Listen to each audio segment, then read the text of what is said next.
வணக்கம் அனைவருக்கும் வாழ்க வளமுடன். நான் ஜோதிடர் ஏஎல்பி அஸ்ட்ராலஜர் கவிதா ஓம்குமார். இன்னைக்கான ஒரு ஜாதக ஆய்வு பார்க்க இருக்கிறோம். இன்னைக்கு பார்க்குற ஜாதகம் வந்து ஆண் பெண் ரெண்டு பேருடைய ஜாதகம். ஏன்னா இவங்க கேட்ட கேள்வி வந்து குழந்தை பாக்கியம் எப்பொழுது, அதாவது இவங்களுக்கு திருமணமாகி ஒரு 10 ஆண்டுகளுக்கு மேல ஆகுது, ஆனா இன்னும் வந்து குழந்தை பாக்கியம் வந்து குழந்தை செல்வம் வந்து இல்லை அப்படிங்கிறது இவங்களுடைய கவலையா இருந்தது. ஸோ அப்போ வந்து இவங்களுக்கான ஜாதக ஆய்வு வந்து பண்ணி இவங்களுக்கு சொன்ன விவரங்களை தான் இன்னைக்கான ஜாதக ஆய்வாக பார்க்க இருக்கிறோம். இப்போ இது வந்து பெண் ஜாதகம்.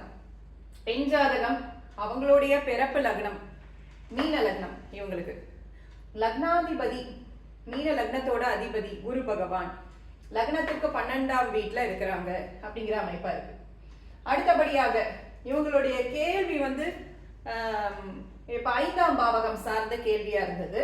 இப்போ இங்க பாக்குறப்ப இந்த பெண்ணுக்கு பாக்குறப்ப இந்த 5ஆம் வீடு அப்படின்னு சொல்லி பாக்குறப்ப 5ஆம் வீடுங்கிறது கடக வீடா வரும். அதுலயே சந்திரன் இருக்கிறாரு, ஆட்சி வீடு, நல்ல சந்திரனோட நிலைப்பாடு நல்லா இருக்கு அப்படிங்கிற அமைப்பு இந்த பொண்ணோட ஜாதகப்படி இருக்கு. சரிங்களா? ஸோ இப்போ பார்த்தோம்னா இப்ப 5ஆம் அதிபதி 5ல இருக்கிறாங்க. காரக கிரகம் குரு. இப்ப எப்பயுமே நம்ம பாரம்பரியத்துல பாக்குறப்ப 5ஆம் வீடு எப்படி இருக்குங்கிறத பார்ப்போம். இந்த இடத்துல இந்த சந்திரன் வளர்ப்பிறை சந்திரன், அவர் வந்து 5ஆம் வீட்டுல இருக்கிறாங்க. இப்ப குழந்தை பாக்கியத்திற்கு காரக கிரகமான குரு பகவான் எங்க இருக்கிறாங்கன்னு சொல்லி பார்த்தா சனி பகவானோட வீட்டுல, அதாவது நட்பு வீட்டுல தான் இருக்கிறாங்க. 12ஆம் வீட்டுல இருக்கிறதுனால, லக்னத்துக்கு 12ஆம் வீட்டுல இருக்கிறதுனால சில விரயங்கள், விரைய செலவுகள்லாம் பண்ண வேண்டியது இருக்கும்னு எடுத்துக்கலாம். ஆனா அது ஒரு நட்பு வீடா தான் இருக்குது. அதனாலதான் கொஞ்சம் வந்து ஒரு காரக கிரகம் வந்து 12ல இருக்கிறது வந்து ஒரு டிலே கொடுக்கக்கூடிய அமைப்பா இவங்களுக்கு இருந்திருக்கு அப்படிங்கிறது பெண் ஜாதகத்துல இவங்களுக்கு தெரிய வந்திருக்கு. இங்க வந்து இந்த 5ஆம் வீட்டை வந்து என்ன கிரகங்கள் பாக்குது, பார்வை இருக்கு அப்படின்னு சொல்லி பாக்குறப்போ இங்க வந்து சனி பகவானுடைய பார்வை இல்லை இந்த இடத்துல. அதே மாதிரி இங்க பாக்குறப்போ செவ்வாயுடைய பார்வை வந்து இந்த இடத்துல இருக்கு. இந்த செவ்வாயுடைய பார்வை இந்த 5ஆம் வீட்டுக்கு இருக்கு. இந்த அரைப்பாவர் அப்படின்னு சொல்லக்கூடிய இந்த செவ்வாய் அவருடைய பார்வை இந்த 5ஆம் வீட்டுக்கு, அதாவது 8ஆம் பார்வையா தான் பாக்குறாரு. 7ஆம் வீடு, இது 8ஆம் வீடு. செவ்வாய்க்கு இங்க இருந்து கவுண்ட் பண்ணீங்கன்னா இது 7ஆம் வீடு, இது 8ஆம் பார்வையாக செவ்வாய் பார்க்கிறார். ஸோ அதனாலையும் ஒரு டிஸ்டர்பன்ஸ் இருக்கு அப்படிங்கிறத நம்ம இங்க புரிஞ்சுக்க முடியுது. ரெண்டு விஷயங்கள், ஒண்ணு செவ்வாயுடைய பார்வை, ஒண்ணு ரெண்டாவது குரு பகவான் 12ல இருக்கக்கூடிய இந்த அமைப்பு. ஸோ இதெல்லாமே அவங்களுக்கு ஒரு டிலே கொடுத்துருக்கு அப்படிங்கிறத தெரிஞ்சுக்க முடியாது. இருந்தாலும் 5ஆம் அதிபதி நல்ல நிலைமையில இருக்கிறதுனால குழந்தை பாக்கியம் இருக்கு அப்படிங்கிறது இவங்களுக்கு சொல்லப்பட்டது. அது எப்பங்கிறது அவங்களுடைய தசா புக்தி தான் நிர்ணயம் பண்ணும். ஸோ இப்போ இந்த பொண்ணை பொறுத்த வரைக்கும் இவங்களுக்கு சுக்கிர தசா சனி புக்தி போகுது. மீன லக்னத்திற்கு சுக்கிர தசை அப்படிங்கிறது கொஞ்சம் வந்து சூப்பர் கிடையாது அவர் இந்த லக்னத்திற்கு. சரிங்களா? அதனால இந்த தசையில சில சங்கடங்கள், அவங்க கொஞ்சம் ஸ்ட்ரகிள்ஸ் கொஞ்சம் பார்க்க வேண்டியது இருக்கும் அப்படிங்கிற மாதிரியான அமைப்பு மீன லக்னக்காரங்களுக்கு இருக்கும். ஆனா இந்த சுக்கிரன் இந்த இடத்துல இருக்கக்கூடிய நிலைப்பாடு பாக்குறப்ப லக்னத்திலேயே உச்சமா இருக்கக்கூடிய சுக்கிரனா இருக்கிறாங்க. சரிங்களா? ஸோ அதனால அது வந்து கொஞ்சம் வந்து பெரிய அளவு ஸ்ட்ரகிள்ஸ் கிடையாது, ஓரளவு மேனேஜபிளா இருக்கு. இவங்களுக்கு அந்த குழந்தை பாக்கியம் தவிர்த்து பெரிய அளவு குறைகள் இல்லை. மற்றபடிக்க வேற வீடு, வாகனம், மற்ற அமைப்பெல்லாம் நல்லா இருக்கு இவங்களுக்கு. இந்த ஒரு விஷயம் இவங்களுக்கு ரொம்ப மனக்கவலையில இவங்க இருக்கிறாங்க, இவங்க பகிர்ந்துக்கிட்டாங்க. ஸோ இதுதான் வந்து பிரசண்டா அந்த பெண் ஜாதகத்தோடைய நிலைப்பாடு. சரிங்களா? இப்போ நம்ம வந்து ஏஎல்பி படி பார்க்க இருக்கிறோம் இதே பெண் ஜாதகத்துக்கு. இப்போ இந்த பெண் ஜாதகம் அவங்களுடைய ஏஎல்பி என்ன அப்படின்னு சொல்லி பார்க்குறப்போ இப்போ அவங்களுக்கு ஏஎல்பி எங்க போகிறதுனா கடகத்துல ஏஎல்பி போகுது. ஏஎல்பிக்கான அதிபதி யாருன்னு சொல்லி பார்த்தோம்னா சந்திர பகவான், அவர் ஏஎல்பியிலே இருக்கிறாரு. சரி, அப்ப அடுத்தபடியாக இங்க போகக்கூடிய நட்சத்திர புள்ளி பூசம் 3ஆம் பாதம் போயிட்டு இருக்கு இவங்களுக்கு. அப்ப பூசம்ங்கிறச்சே இவங்களுடைய அந்த பூசத்தோடைய நட்சத்திர அதிபதி யாருன்னு பாக்குறப்போ சனி பகவான் எங்க இருக்கிறாருன்னா ஏஎல்பிக்கு 5ஆம் வீட்டுல இருக்கிறாங்க. 1 2 3 4 5ஆம் வீட்டுல இருக்கிறாங்க. குழந்தை சம்பந்தமான சிந்தனை தான் இந்த பெண்ணிற்கு முழுவதும் இருக்கும். இந்த நாட் ஓன்லி இப்ப மட்டும் கிடையாது, பூசம் 1ஆம் பாதத்துல இருந்தே அவங்களுக்கு ரொம்ப ஒரு இதுதான் கவலை தான் குழந்தை பாக்கியத்துக்காக. அதுதான் அந்த பெண்ணுகிட்ட நான் கேட்டேன். ஆமாங்க, இந்த ஆர்டிபிஷியல் ட்ரீட்மெண்ட் இருக்கு இல்லையா, IVF அந்த மாதிரி மெத்தட்லாம் கூட ட்ரை பண்றோம், ஆனா அமையறதுக்கு கொஞ்சம் டிலே ஆகிட்டு இருக்கிறது ரொம்ப கவலையா தான் இருக்கு அப்படின்னு அவங்க தெரியப்படுத்தினாங்க. ஸோ அது வந்து 5ஆம் வீட்ல இந்த ஏஎல்பி எவ்வளவு துல்லியமா இருக்குங்கிறத நீங்க தெரிஞ்சுக்கலாம். பூசம் 3ல ஏஎல்பி போயிட்டு இருக்கு. அப்ப அந்த சனி பகவான் 5ஆம் வீட்ல இருக்கிற அந்த அமைப்பு வந்து அவங்களுக்கு அந்த ஒரு குழந்தை சார்ந்த கவலைகளை கொடுக்குது அப்படிங்கிறது தெரிய வருது இதுல. சரிங்களா? பட் இப்ப இந்த 5ஆம் பாவத்தோட அதிபதி எங்க இருக்கிறாரு அப்படின்னு பாக்குறோம். ஏஎல்பிக்கு 5ஆம் வீட்ல சனி பகவான் இருக்கிறாரு. ஏஎல்பியோட அந்த 5ஆம் பாவத்தோட அதிபதி எங்க இருக்கிறாருன்னு பாத்தீங்கன்னா செவ்வாய் 6ஆம் வீட்ல இருக்கிறாங்க.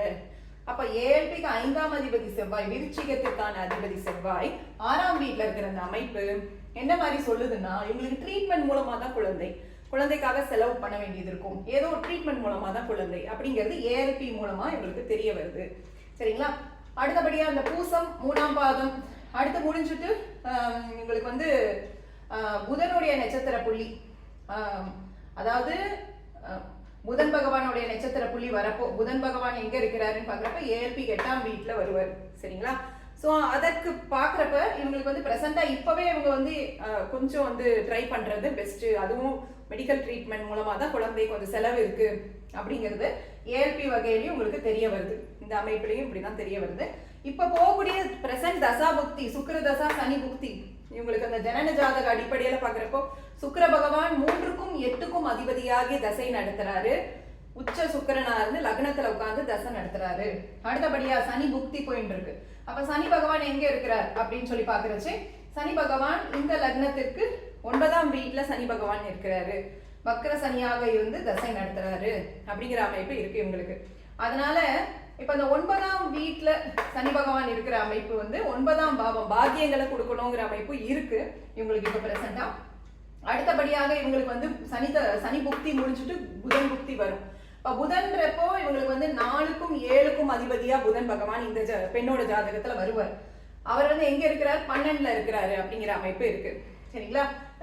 சோ இப்போ பிரசண்டா இந்த சனி பகவான் இந்த புக்தி இந்த சமயத்துல இந்த பூசம் ஏஎல்பி படி பூசம் 3, 4 இந்த சமயத்துல இவங்களுக்கு வந்து இந்த காலகட்டத்தில் குழந்தைக்கான வாய்ப்பு ட்ரீட்மெண்ட் அடிப்படையில தான் இருக்கு, அதுக்கான முயற்சியில தான் இது இருக்கு அப்படின்னு பெண் ஜாதகத்துல இவங்களுக்கு சொல்லப்பட்டது.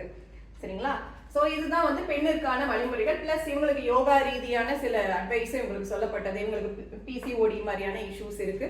சோ அவங்களுக்கு வந்து என்ன மாதிரிலாம் பரிகாரங்கள், அதாவது என்ன மாதிரி ஆசனாஸ்லாம் அவங்க பண்ணலாம், என்ன முத்ராஸ்லாம் அவங்க யூஸ் பண்ணலாம், இதெல்லாம் கூட நான் உங்களுக்கு எக்ஸ்பிளைன் பண்ணேன் பெண் ஜாதகத்தை பொறுத்த வரைக்கும். அடுத்தபடியாக இந்த ஆண் ஜாதகம், ஏன்னா இவங்க ஹஸ்பண்ட் ஜாதகமும் நம்ம பார்க்கணும்.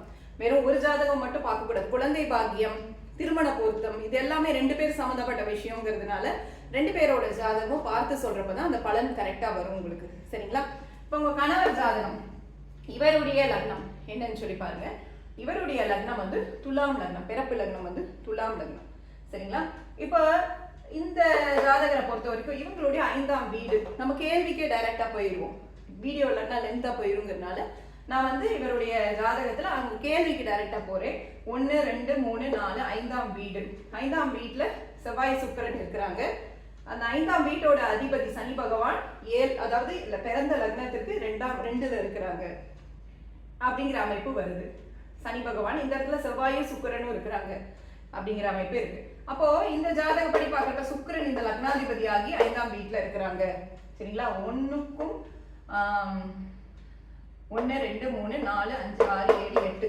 சரிங்களா? 1க்கும் இந்த லக்னத்துக்கு 1க்கும் 8க்கும் அதிபதியான சுக்கிரன் 5ஆம் வீட்டுல இருக்கிற இந்த அமைப்பு இவங்களுக்கு குழந்தை பாக்கியத்துல தடையை உருவாக்குது. இவர் 8ஆம் அதிபதியாவும் வராரு அப்படிங்கிற அமைப்பு இருக்கு. இந்த கணவர் ஜாதகப்படி இப்படி இருக்கு ஒரு அமைப்பு. சரிங்களா?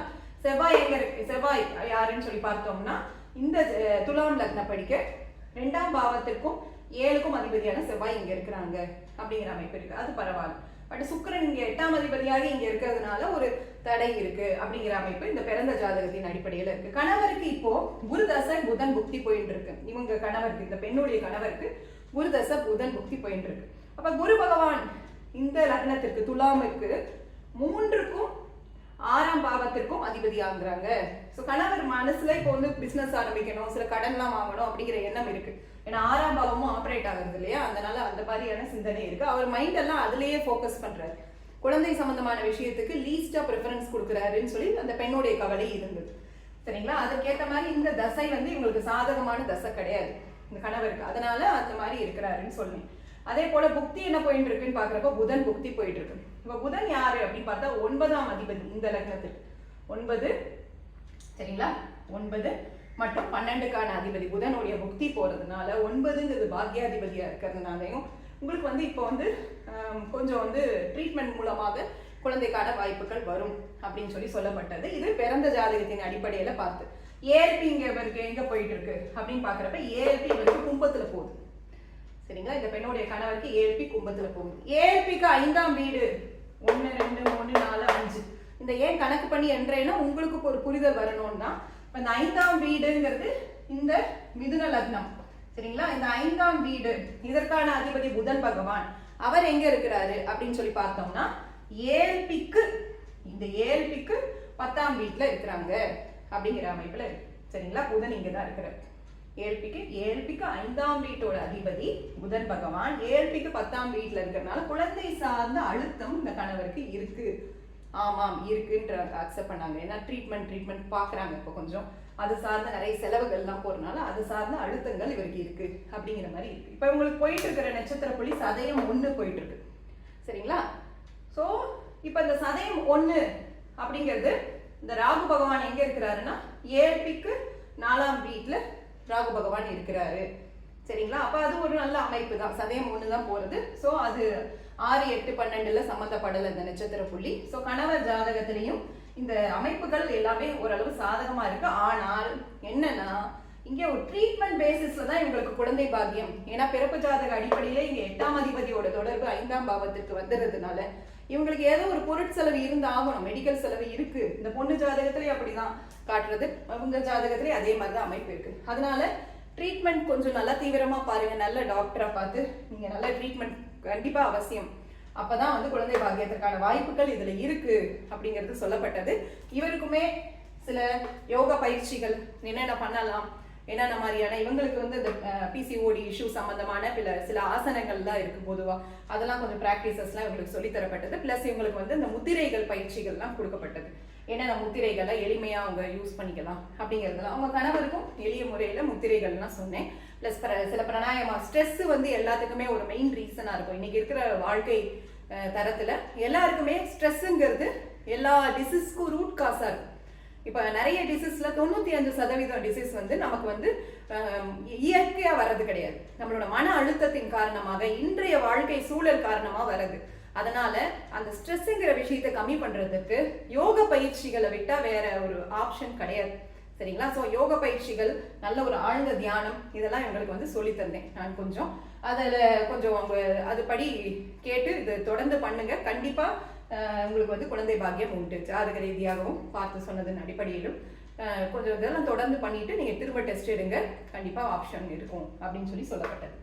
சரி, இது போல ஒரு திருப்திகரமா இவங்களுக்கு சொன்னது அவங்களுக்கு திருப்திகரமா அந்த பலன் இருந்ததா எனக்கு தெரியப்படுத்தினாங்க. ஸோ இது போல உங்களுக்கும் உங்க ஜாதகங்களை இதே முறையில நல்ல முறையில ஆய்வு பண்ணி உங்களுக்கு நல்ல விளக்கங்கள் டீட்டெயிலா கொடுக்கறதுக்கு அப்பாயின்மெண்ட் நீங்க எடுத்துக்கணும். சரிங்களா, ஸோ இந்த ஸ்கிரீன்ல வரக்கூடிய இந்த நம்பர் இதுல நீங்க காண்டாக்ட் பண்ணி அப்பாயின்மெண்ட் வாங்குங்க. நல்ல முறையில உங்க ஜாதகங்கள் பார்த்து சொல்லப்படும். மிக்க நன்றி அனைவருக்கும்.